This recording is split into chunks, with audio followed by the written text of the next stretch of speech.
Good morning, everyone, and welcome to Sunday Morning Coffee with Lisa. I'm Spiritual Coach Lisa Hopp.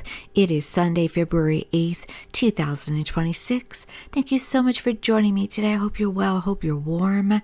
I hope that life has blessed you this week. If you're new to this podcast and you connect, please be sure to check out my website at lisahopp.com. If you're on YouTube listening to this, please like, subscribe, and share. I'm also on Instagram under Spiritual Coach Lisa Hopp, and I'm on Facebook under Lisa M. Hopp, Spiritual Coach, and Medium.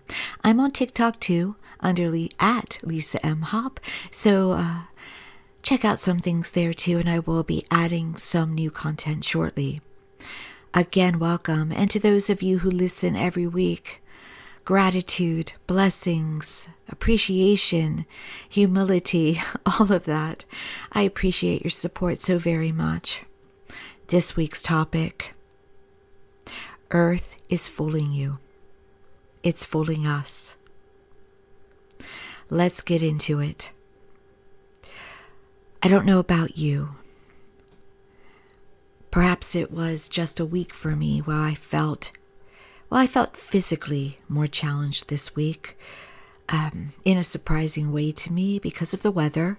The weather started it. And because of that, I noticed more events, people, was more susceptible to the environment around me, whether it be immediately around me or nationally, globally. I noticed it more. And I came to this realization, or this reminder, this reinforcement, not a realization because I've known this before, that what is happening in this world is not the present into the future. It is the past playing out to be purged, to be healed. You cannot heal something unless it is revealed. And there are some revealings coming out. We're finding out that perhaps what we thought were, quote, good guys may not be so much. Perhaps some, quote, bad guys are starting to turn more, quote, good. And I have no one in mind when I say that, right? I'm just saying it's a topsy-turvy, upside-down world. But it isn't, and I've heard this, and I don't want to say many of you, because I don't want to embellish or speak without truth. Often we can hear that the world is turning away from God, or God might leave us, or that we're becoming too secular. My TV often is watching things that grow me spiritually, in faith, inspire. But I catch along my timeline, whether it be YouTube or Facebook, warnings about how our souls are in trouble, or there are people that are judged, that are deemed evil, that are just regular good people trying to live in this world. Music. We used to hear a lot of, not so much perhaps now, we used to hear about video games a lot and how they were making people do things that were more violent. And in all honesty, when I see the guide on my cable television, there's a lot of violence. It's a lot of programs that increase fear. Programs, even if they're hospital programs, they're emergency fire programs, and, police programs and crime programs. And, everything is about, if you don't watch your aura, your equilibrium, your nervous system can rise up in you, that fear, that survival mechanism. But that's what is being done because it causes, tune-ins and ratings and money. But notice it. Try, if you will, to stay with what's good for your nervous system. If you want to watch programs that are about tragedies, whether fiction or nonfiction, make sure you go into it as an observer, not an absorber. Make sure it doesn't increase in you fear, anxiety, a bad mood, or a pessimism, because that's not truly what's happening in this world. It's really, these programs are from script writers. Even the ones who are based on, quote, reality TV is scripted. I mean, do you really think they fight like that all the time? No. They're making it up so that they promote their series. I mean, there's a little humanity to it, but for the most part, it's made up. So real isn't necessarily real, is what I'm saying to you. Now, I really try to have an environment around me that does not promote that. And sometimes I'm in a good, calm, nervous system place where I can watch something. Like, I've said this on my podcast before, if you've been listening for quite a long time, that I can watch a show like Evil Lives Here, and I'm doing it from a counselor's psychological viewpoint, not from someone who fears that I'm living with evil, And so it doesn't impact me in the way it might. It doesn't put fear in me when I do watch it, which is sparingly. It doesn't do that to me in a harmful way. But watch yourself, because your body will tell you how it feels. I become a co-parent, best friend, teammate with my body. And I have to tell you, I use the internet a lot to help me with that. And what I mean is, and I'm not promoting it as a you should do this too, but I've started to ask questions more of ChatGPT. Now I've got my little eye on ChatGPT. I'm giggling about that. And if you're new, I giggle. Okay? What I mean is I tend to see ChatGPT not as a data center, but as one person at a desk, maybe with a team, who is giving some humanity to the answers, because it's quite the personality. Meaning when I ask a question, they're so complimentary to me. They're like, it honestly talks to you the way you wish every human being would talk to you. But no, I'm healthy-minded. Don't worry, I'm not being sucked in. I'm not going to be a TV movie of the week, all right? Or a TV movie in the cinema. But when I say I have my little eye on it, I am discerning. I am not going to be completely giving up my own intuitive power and discernment to a data system. I'm not going to be fooled. But is it helpful to me? Yes. It just helped me figure out how much protein I should eat per week. It helped me to come up with ideas for social media. Now, I'm not going to be offering social media that's not my own creation. But is it inspiring? Is it a co-writer a little bit with titles and images? Yes, and that's very helpful. It saves time. And I like it. And we go back and forth. We're like a little partnership. So I have almost like a virtual assistant. And this week I amped it up with this virtual assistant. I was using it much less last week, for instance. And I'll probably go through times when I'm using it much less. But it's helpful. But we should never be dependent on something outside ourselves. Because I've said to you before, we come here with a suitcase of materials. We don't come empty-handed. We come with discernment, with that intuition, with that wisdom of the ages within us. We come here with God energy, with God being.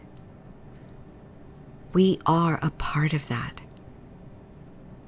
So we're asked to use that, to allow that. The number one thing that heaven, well, there's two number one things that my guides tell me constantly: fearlessness and awareness. And allowing is the third. Allowing is allowing heaven to be your co-pilot. And heaven, by the way, if you do not consider, we like to give a comfort level to a name for something. And that's fine, but know it is the same. Just like I will be offering more faith-based materials that will have a mix of Christian and other faiths, interfaith, because every doctrine says the same thing in its own language. But there are those of us, a large amount of us, there's actually two large amounts of us that would say, well, let's use the Bible, for instance. The Bible is the standard, the one to read, the one to listen to, the one that gives the rules, the one to obey. But if you go into other ancient doctrines, you will find they're saying the same thing as the Bible in some aspects, because human interpretation and editing and that type of thing is involved. But truthfully, we were all given the same help, the same information, the same oracles. So it's about what is important to try to do is not to say my way is the way. And we're taught that too. I'm digressing, but we're taught that too. That Jesus is the truth and the way and the light. And Jesus would say, I am the truth, the way, and the light. But there's a possibility, I say to you gently, knowing that all of us are here to be the truth, the way, and the light. And so go with your discernment, go with your intuition, not on what you face around you and what you see. So when you go to that moment, when you say these things, perhaps, about this earth's in trouble, things are getting worse, things are more evil, people don't care about each other anymore, people don't have empathy. That's not true, actually. It's not true at all. All that's happening is that what has to heal within someone, they now feel very comfortable coming out with. They just post it because they can do it.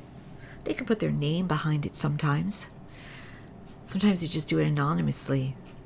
But they can just put it out there and just be themselves, and you're like, wow, sometimes. But what they're really doing is asking for healing. Really loudly asking for healing, even if they themselves don't yet quite know it. Division it's lessening. It is mellowing a bit, by the way. It's not as staunch as it was, but it's still there, of course. Today is Super Bowl Sunday, and it's there today. The division, my team, your team, not just in the football, but in the population. But that is actually, you can see, if you look, you can see that is really softening. People are starting to say, no, that's maybe not what I want. Maybe that's not what I want to fear. But we're all working through it. We're all work in progress. What I would like to suggest to you, because even if you aren't the most hateful person on earth, what you view is an aspect of yourself. It's an aspect of you that also needs to be healed. So when you go to judge, you are honestly judging yourself. Because the energy that is around you and of you does not judge, and you were taught it does. That was by man, as you hear me say almost every week. That energy doesn't judge, it just responds. And what's around you is yourself coming out in some way, the extreme of it or the mellower of it, right? So let's use racism, which is completely taught. There's no racism in heaven. There is no, there's only unconditional love in that energy. It doesn't have the capacity to divide as we do here. And so watch the whispers. Watch the biases that whisper.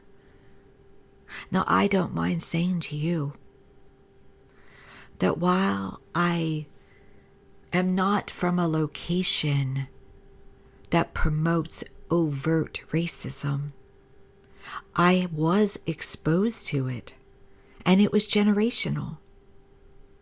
So I also, even though I actively work on myself, even though I came here as a spiritual worker and teacher, even though I have a very good understanding of the energy of heaven and who I am and who we are, still have to watch the whispers.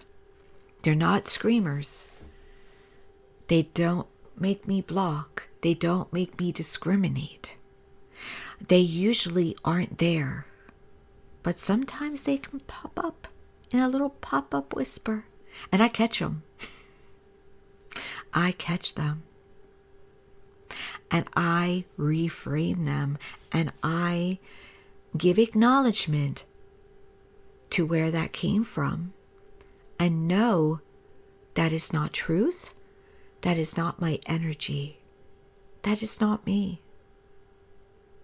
But it's naturally there in our DNA programming, from where we're from what we were taught, how we were programmed, how we were taught to fear.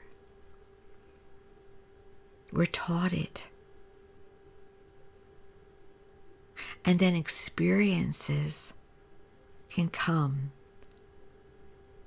to multiply it. So it's not that we shouldn't live in this world being cognizant of being safe. We live in a world, yes, where we should watch our surroundings, keep our doors and windows secure. But we shouldn't say, they might do it to me. Or shouldn't's not the appropriate word. Heaven doesn't like the word should, by the way. It goes against free will. That was my human self. Yes, we should live in that safeguarding of ourselves.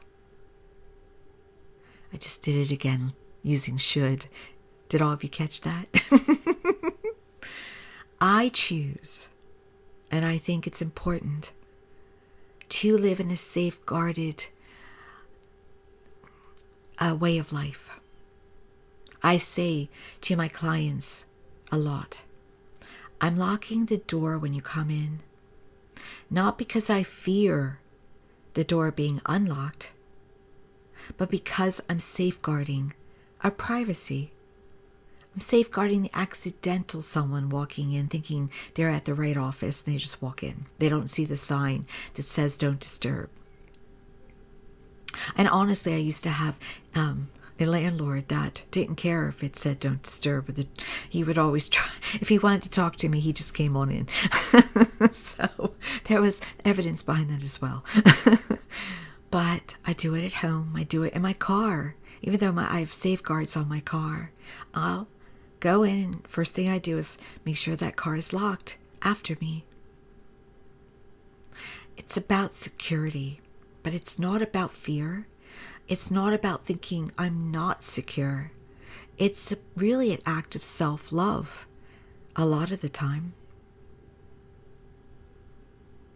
Keeping my nervous system calm, keeping it balanced, knowing that I can fall asleep and I've taken every measure.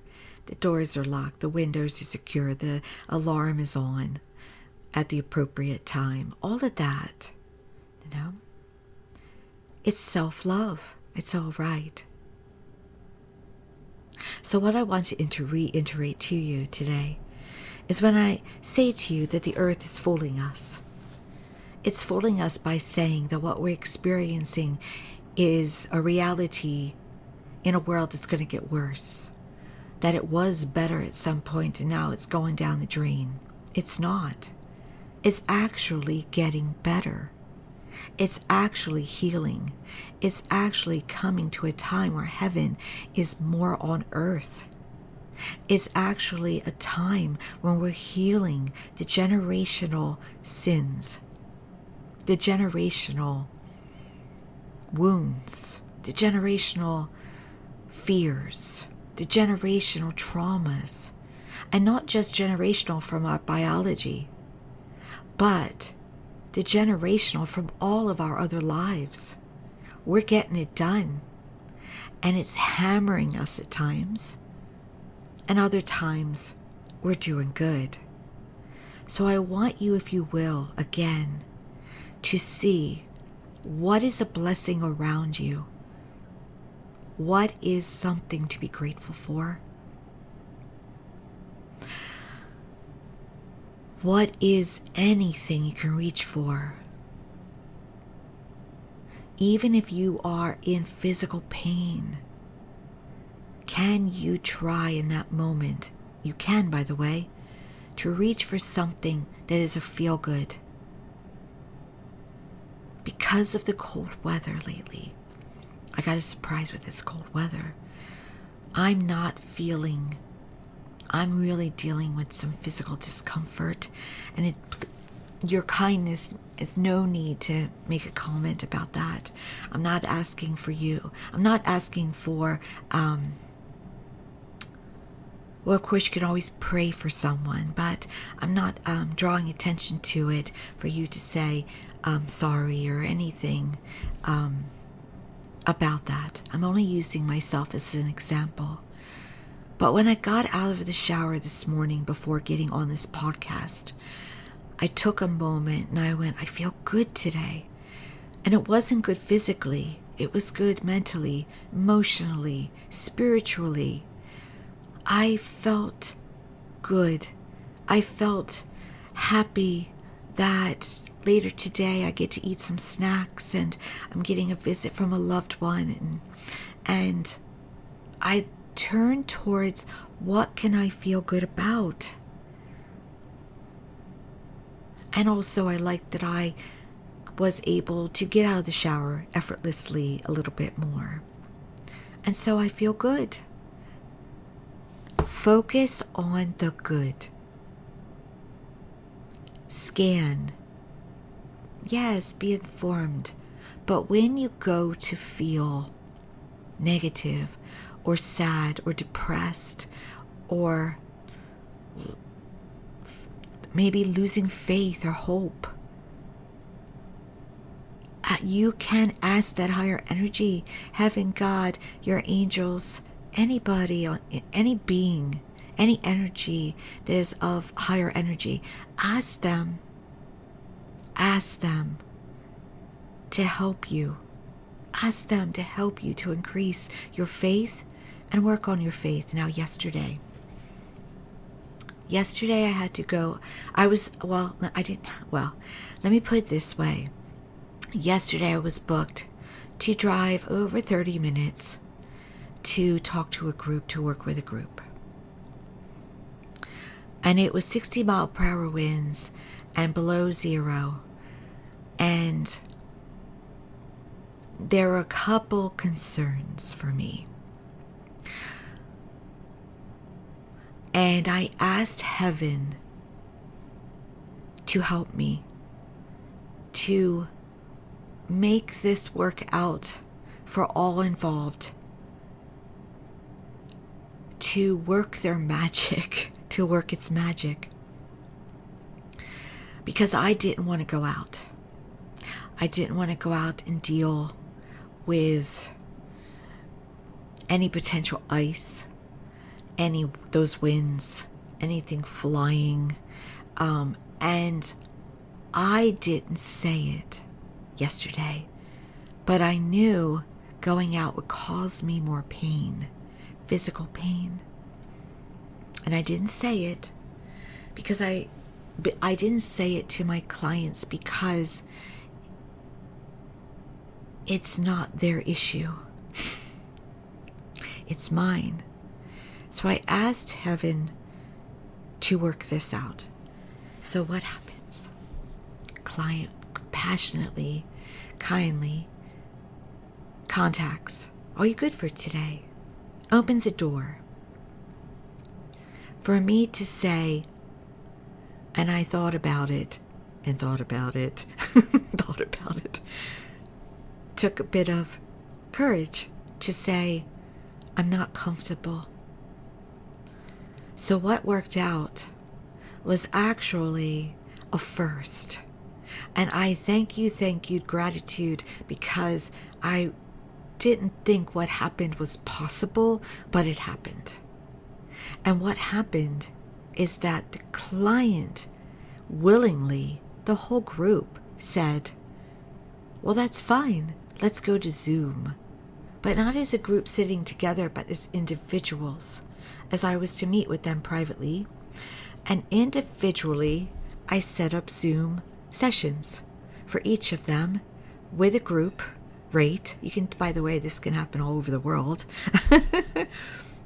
And I got to give them the same sessions, appointments, group that they would have gotten in person. And still, it worked out for everyone. Positive energy overall at the end of my workday. And I didn't have to figure out how to deal with what may happen physically or I didn't have the added stress. That was all mine. Okay? Heaven popped that into them. And I am so very grateful. And then I thought, as I said first and foremost, I said, I never thought of that. It's the first to have individuals by Zoom as a group rate, because it's, it is a break on coming to me privately where you get one-on-one, more time,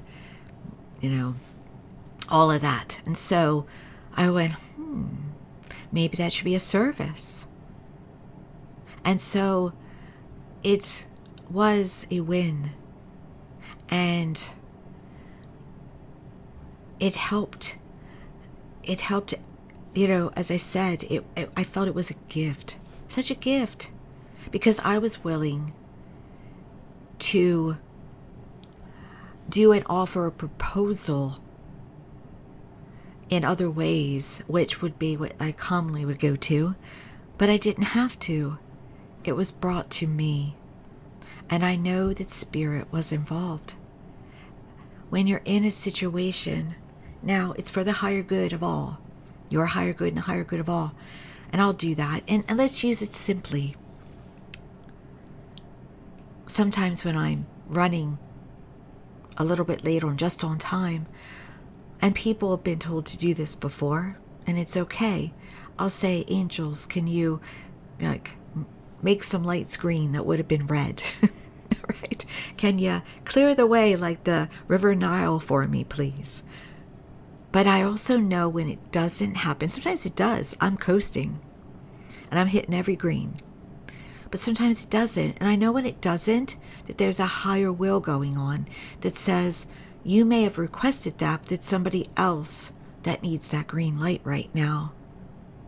And it's not about favoritism. It's about what is the higher good of all. And so I trust that. I don't get annoyed. I don't think, oh, they didn't listen to me. I know it's granted. It just may not be granted in that moment that I'm requesting it. And so do that when you feel you're not alone in this world, is what I'm saying. Do that when you want help. Ask for help. How can this work out? Can it work out? And if it doesn't, I know that there's something that I am meant to experience today. If it worked out the way I logically thought it might yesterday, I would have thought, okay, I will be taken care of in another way. I still have faith. Heaven still has my back as it has yours. I wouldn't have questioned it all at all. But whoa, magic happened. And magic happens for you all the time. Try to see it, but know that you can deliberately ask for it. So I wrap you up today because we're at 32 minutes. And I remind you once again, the earth is not going down the drain. Evil and corruption is not taking over for the rest of mankind, for the rest of eternity, or for the long term.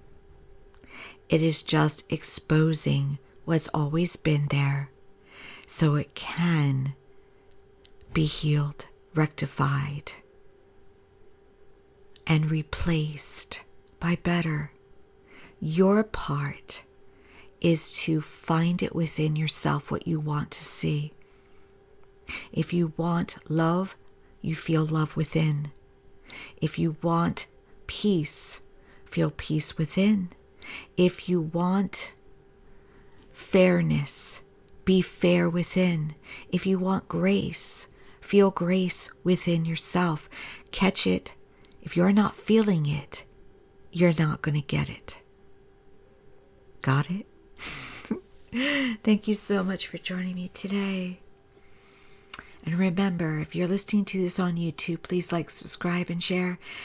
Follow me on my business Facebook page. I have a personal Facebook page, but it's personal. I'm a positive person by nature. I put out what I want to receive back. I'm not faking it. All right, but it's not a place to go if you want to learn about my work or truly connect with me as a client. Instagram I am on, and we'll be posting more as Spiritual Coach Lisa Hop. And so please find me out there because I'm here to aid. I'm here to help facilitate. We're all a team. Let's do this all together. Let's navigate this journey together. Thank you and many blessings.